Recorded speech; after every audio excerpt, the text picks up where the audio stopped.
Ada sebuah kisah tentang seorang wanita yang dengan tega menyebarkan rahasia tergelap sahabatnya untuk menjatuhkan reputasi sang sahabat dan menaikkan namanya sendiri. Kala itu, sang wanita tidak pernah tahu jika pengkhianatannya itu ternyata justru malah menjadi bumerang yang mengancam nyawanya di kemudian hari. Jadi, begini kisahnya.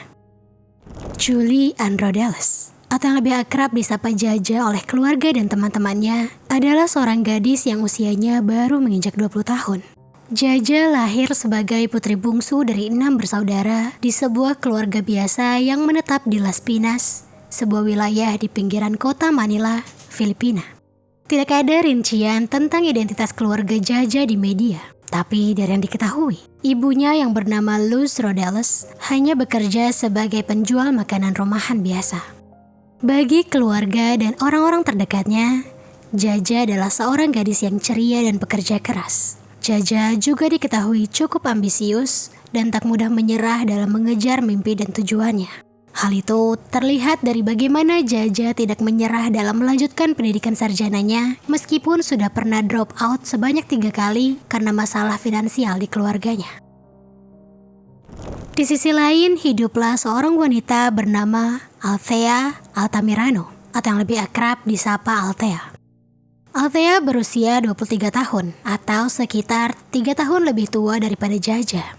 Berbeda dari Jaja yang masih berjuang untuk menyelesaikan pendidikannya, Althea sendiri justru sudah bekerja menjadi model sejak remaja. Bertahun-tahun bergelut di bidang itu, pamor Althea sebagai model bisa dikatakan telah sangat luar biasa. Di tahun 2010, Althea bahkan berhasil menempati posisi model terbaik dengan gelar Girlfriend of the Month di FHM Magazine. Dengan kesuksesan itu, Althea yang melihat Jaja sedang kesulitan secara finansial pun akhirnya menawari Jaja untuk bekerja paruh waktu sebagai seorang model bersamanya. Sebagai informasi, Althea dan Jaja memang merupakan sepasang sahabat sejak sekolah menengah. Bahkan, saking dekatnya hubungan mereka, sudah tidak ada rahasia apapun di antara mereka karena Althea dan Jaja sama-sama telah mengikuti perjalanan hidup satu sama lain sejak mereka remaja. Tak hanya itu, orang-orang sekitar mereka pun seringkali memanggil Jaja dan Althea dengan julukan saudara kembar, saking dekatnya mereka berdua. Ditawarkan pekerjaan di saat-saat genting seperti itu, Jaja tentu saja langsung menerimanya tanpa berpikir panjang lagi. Setelah bekerja menjadi model bersama Althea, Jaja pun akhirnya bisa melanjutkan lagi pendidikan tingginya. Saat itu, Jaja mendaftar kembali di Universitas Arellano dengan jurusan manajemen hotel dan restoran. Setelah menjadi model bersama Althea, Jaja pun mulai sibuk sehingga jarang pulang ke Las Pinas. Mulanya, ibu Jaja, yaitu Luz, merasa khawatir dan berat melepas Jaja untuk bekerja jauh dari rumah. Namun, Luz mencoba percaya kepada Althea, apalagi Althea lebih dewasa daripada Jaja. Sehingga kala itu, Luz pun percaya bahwa Althea bisa menjaga Jaja meskipun gadis itu berada jauh darinya. Walaupun begitu, Jaja sendiri juga masih sangat memprioritaskan keluarganya. Setiap kali Luz meminta Jaja pulang, Jaja pasti langsung menurutinya dan berangkat ke Las Pinas. Singkat cerita, beberapa waktu setelah Jaja menapaki industri modeling, keretakan mulai terjadi di antara Jaja dan Althea. Tak ada yang menyangka, berada di satu bidang karir yang sama ternyata perlahan bisa merusak hubungan persahabatan di antara kedua sahabat itu. Mulanya, Jaja memang sangat mengidolakan Althea, dan Althea pun sepenuh hati memang berniat membantu Jaja. Namun, entah sejak kapan, rasa iri dan ambisi untuk bersaing mulai tumbuh di dalam hati-hati mereka. Dengan begitu, dari hari ke hari, baik Althea maupun Jaja pun tidak lagi melihat satu sama lain sebagai sahabat, apalagi saudara. Kini, diam-diam mereka menganggap satu sama lain sebagai saingan di dunia karir. Suatu hari di tahun 2012, Jaja mulai melewati batas. Gadis itu dengan lancangnya membuat rumor di industri mereka bahwa Althea telah memiliki 2 orang buah hati. Konon, rumor tersebut memang benar adanya, walaupun tak diketahui juga di mana Althea menyembunyikan kedua buah hatinya itu.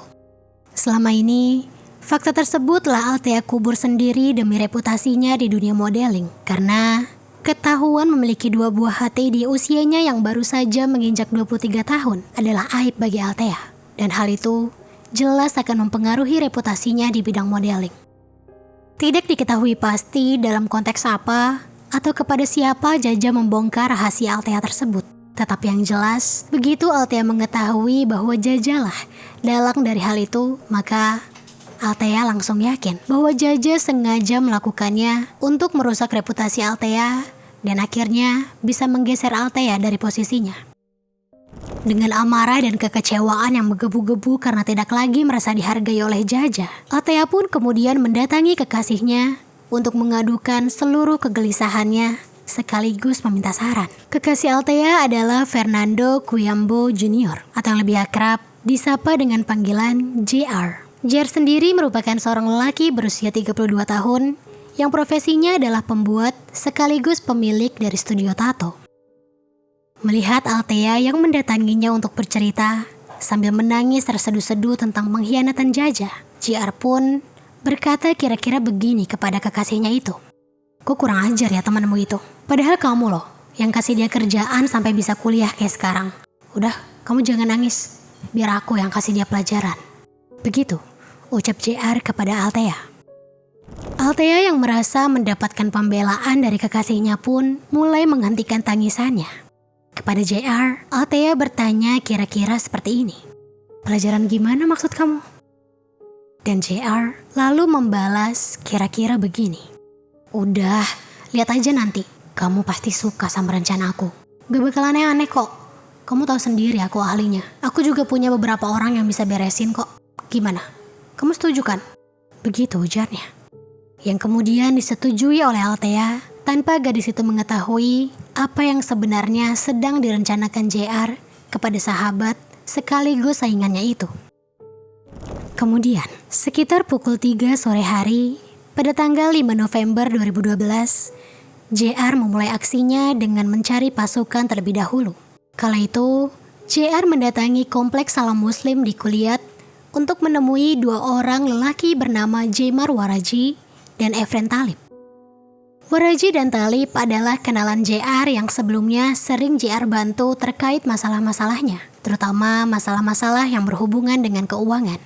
Untuk itulah, ketika JR mendatangi mereka dan meminta bantuan, tanpa berpikir panjang, Waraji dan Talib pun langsung berkata bahwa mereka siap membantu JR.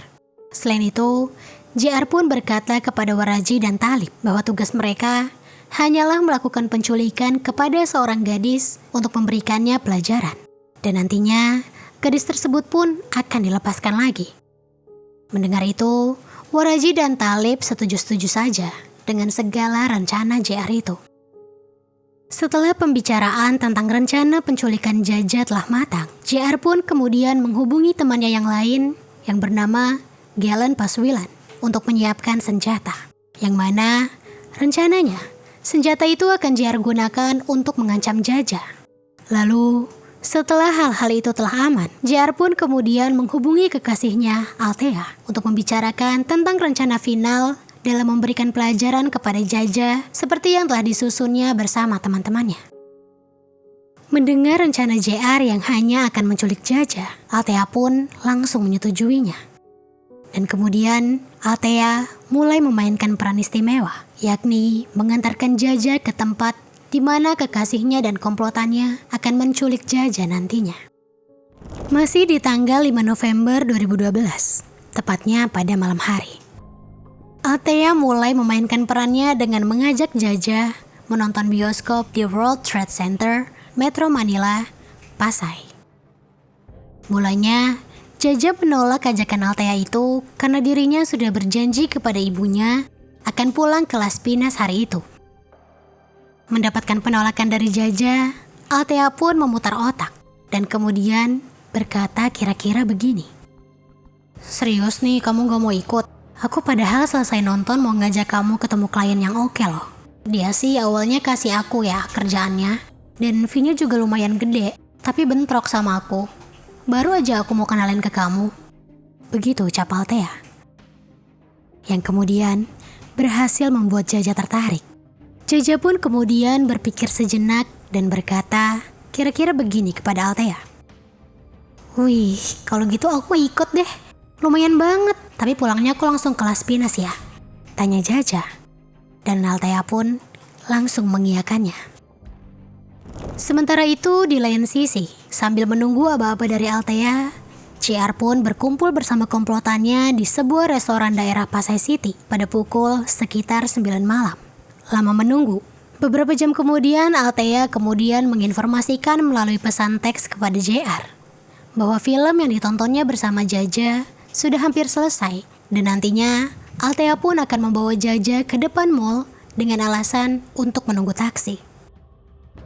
Mendapatkan pesan itu, JR, Waraji dan Tali pun langsung bergerak menuju tempat yang dimaksud oleh Althea dengan menggunakan sebuah mobil SUV hitam berjenis Mitsubishi Montero.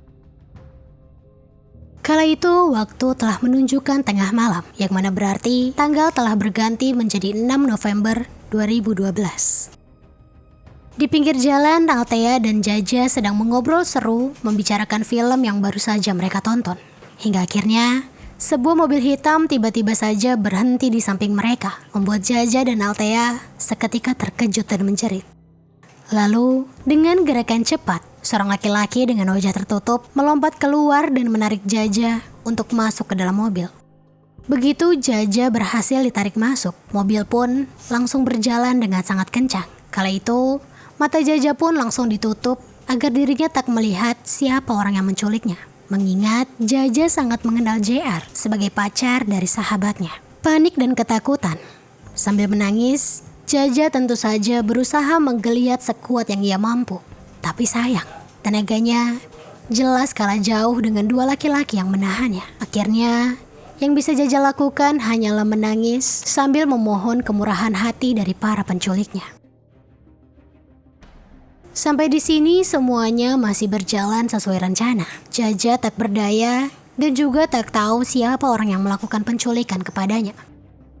Namun, semuanya tiba-tiba saja berantakan ketika Waraji keceplosan memanggil JR dengan sebutan J. Mendengar itu, Jaja pun tiba-tiba saja langsung tahu siapa orang yang menculik dirinya. Untuk itu, Jaja pun langsung memanggil nama JR dan memohon kepada lelaki itu untuk melepaskannya. Saat itu Jaja pun juga langsung mengakui dan menyadari kesalahannya kepada Althea. Berkali-kali, gadis malang itu pun meminta maaf dan berjanji tidak akan melakukannya lagi. Sayang, apapun yang dikatakan Jaja tak sama sekali digubris oleh JR. Kala itu, JR sedang menahan amarahnya kepada Waraji dan seketika Waraji pun tahu bahwa dirinya telah membuat sebuah kesalahan besar dan telah menghancurkan segala rencana yang telah disusun JR. Mencoba menahan amarahnya, JR pun melajukan mobilnya semakin kencang menuju ke sebuah rumah di Kuliat, Quezon City. Sampai di sana, Jaja pun dikurung serta diikat dalam sebuah kamar dengan Waraji dan Talib yang menunggu di luar kamar itu. Sementara itu, JR pergi menjemput Althea ke kantor polisi. Setelah Jaja diculik, Althea memang pergi ke kantor polisi untuk berpura-pura melaporkan apa yang baru saja terjadi kepada Jaja. Di kantor polisi, wanita itu berpura-pura menangis terisak-isak agar terlihat meyakinkan. Tak hanya itu, Althea juga memberikan informasi-informasi bohong mengenai jenis kendaraan hingga nomor plat yang dilihatnya agar kekasihnya tak dicurigai oleh polisi. Pada bagian ini, konon JR sempat melarang Althea untuk melapor dan menyuruhnya untuk cukup diam saja.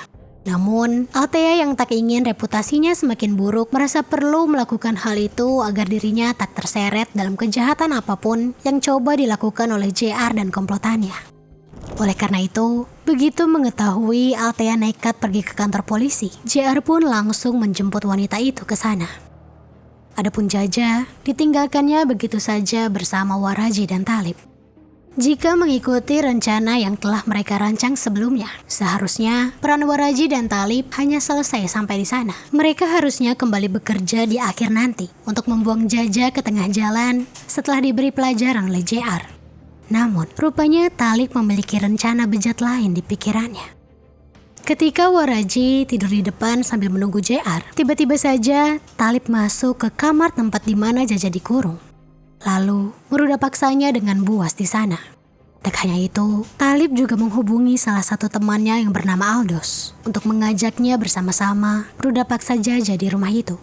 Tak lama, Aldos pun datang dengan membawa senjata jenis kaliber 45 untuk mengancam Jaja. Begitu Aldos datang dan akan masuk ke kamar tempat mereka mengurung Jaja, tiba-tiba saja Waraji terbangun dan bingung kenapa ada orang lain yang tidak ia kenal di sana. Seketika, Waraji pun berteriak begini kepada Aldos. "Heh, siapa kamu? Jangan macam-macam ya, atau aku bilang JR, itu milik Jay." Begitu bentak Waraji. Diteriaki oleh Waraji, Aldos malah tertawa sinis dan berkata kira-kira begini. "Ya ilah, santai aja lah. Lagi nanti juga kalian bakal buang dia. Biarin aja lah, aku seneng-seneng." Di tengah perdebatan sengit antara Aldos dan Waraji, tiba-tiba saja Talib keluar dari dalam kamar kurungan Jaja dan menempuk pundak Aldos. Di situ, Waraji pun sontak merasa kesal dan marah kepada Talib. Namun, dirinya tak bisa berbuat apa-apa untuk membantu Jaja, karena kemudian Aldos masuk ke dalam kamar Jaja dan juga turut meruda paksanya. Tak lama kemudian, JR pun datang ke rumah yang mereka gunakan untuk menyekap Jaja itu. Dan yang tak terduga adalah JR ternyata membawa sebungkus burger untuk Jaja. Yang mana burger itu ia maksudkan untuk menjadi jamuan terakhir bagi Jaja sebelum menemui ajalnya. Sejak Waraji keceplosan menyebutkan namanya di depan gadis itu, JR memang sudah berencana untuk menghabisinya. Karena JR tidak ingin terkena masalah hanya karena Jaja di kemudian hari. Burger itu pun kemudian JR berikan kepada Waraji dan Waraji pun mengantarkannya kepada Jaja yang masih berada di dalam kamar. Saat itu kondisi Jaja sudah sangat memprihatinkan, di mana sekujur tubuhnya penuh memar dan wajahnya pun telah basah oleh keringat dan air mata. Begitu diberikan burger, Jaja pikir dirinya akan dibebaskan. Untuk itulah, Jaja tidak langsung memakannya dan hanya menangis sambil berkata bahwa dirinya akan memakannya begitu sampai di rumah. Mendengar ucapan Jaja, Waraji pun langsung menyampaikannya kepada JR. Dan JR pun langsung memberi perintah kepada Talib dan Aldos untuk mengangkut Jaja. Mendengar perintah itu, Jaja pun kembali digiring untuk memasuki SUV hitam milik JR. Dan tak lama, mobil pun kembali melaju. Di perjalanan, JR menginstruksikan kepada Aldo dan Talib untuk segera menghabisi Jaja. Dan mereka pun langsung mengiyakannya. Mendengar nyawanya terancam, dengan tenaga yang tersisa, Jaja pun kembali menangis dan memohon kepada JR dan komplotannya. Namun, tanpa mengindahkan rintihan Jaja, tiba-tiba saja Aldos melepaskan timah panas dari senjata apinya ke arah Jaja satu kali. Dan kemudian, aksi itu pun diikuti oleh Talib yang melepaskan timah panasnya sebanyak 4 kali. Dengan begitu, tak butuh waktu lama, Jaja pun akhirnya seketika langsung meninggal dunia. Setelah mengetahui bahwa Jaja sudah tidak bernyawa, JR pun kemudian membawa mobilnya ke sebuah jalanan sepi di 18th Avenue, Murphy, Quezon City. Dan lalu membuang jasad Jaja di pinggir jalan begitu saja. Setelah menelantarkan jasad malang itu, mereka pun kemudian pergi tanpa merasa bersalah sama sekali. Pagi harinya, masih pada tanggal 6 November 2012, hanya selang beberapa jam saja setelah jasad Jaja dibuang oleh JR dan komplotannya, jasad Jaja itu pun akhirnya ditemukan oleh warga sekitar dan langsung dilaporkan ke polisi. Beberapa waktu kemudian, polisi pun datang ke lokasi untuk mengecek apa yang terjadi. Begitu sampai di lokasi, para polisi itu pun langsung dihadapkan dengan jasad Jaja yang tergeletak di dekat selokan dengan kondisi yang telah penuh dengan luka. Di tangannya, Jaja masih menggenggam bungkus burger yang belum sempat dimakannya. Melihat kengerian itu, polisi pun langsung bergegas memulai penyelidikan. Sementara jasad Jaja beserta bungkus burger yang dibawanya diurus oleh tim forensik untuk diotopsi dan mencari bukti. Seketika berita penemuan jasad itu pun langsung menjadi topik hangat di Filipina. Keesokan harinya, setelah hasil otopsi dan tes DNA diumumkan, akhirnya terungkaplah bahwa jasad Jaja itu adalah milik Julie Androdeles atau yang lebih akrab disapa Jaja.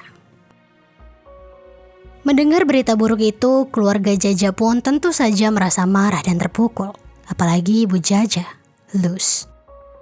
Untuk menggambarkan betapa hancur hatinya, Luz bahkan mengatakan bahwa sebagian dirinya telah ikut pergi bersama Jaja. Sementara itu, Althea sama sekali tidak menyangka jika kekasihnya telah bertindak sejauh itu. Akhirnya, untuk melindungi diri, Althea pun mencoba bersembunyi bersama JR. Mulanya agak sulit bagi para polisi untuk mengidentifikasi kasus ini. Namun, mereka akhirnya mendapatkan pencerahan begitu mengecek bungkus burger yang digenggam jasad Jaja. Karena dalam bungkus tersebut, polisi tak hanya berhasil menemukan burger dan kentang, tetapi juga struk belanja. Setelah penemuan itu, polisi pun mulai mewawancarai keluarga Jaja untuk menanyakan kegiatan gadis itu selama 24 jam sebelumnya. Kala itu, pihak keluarga menyebutkan bahwa sebelumnya Jaja izin untuk pergi bersama dengan Althea. Dari situ, polisi pun akhirnya mulai mencari tahu tentang Althea dan akhirnya menemukan bahwa memang sekitar tengah malam, gadis itu telah melaporkan mengenai penculikan Jaja kepada polisi. Dengan begitu, polisi pun belum menaruh curiga kepada Althea, sehingga mereka pun memilih untuk melakukan penyelidikan di tempat lain, yaitu restoran burger yang dibawa Jaja. Dari struk yang tertera di dalam bungkus burger, polisi berhasil menemukan waktu persis pembelian.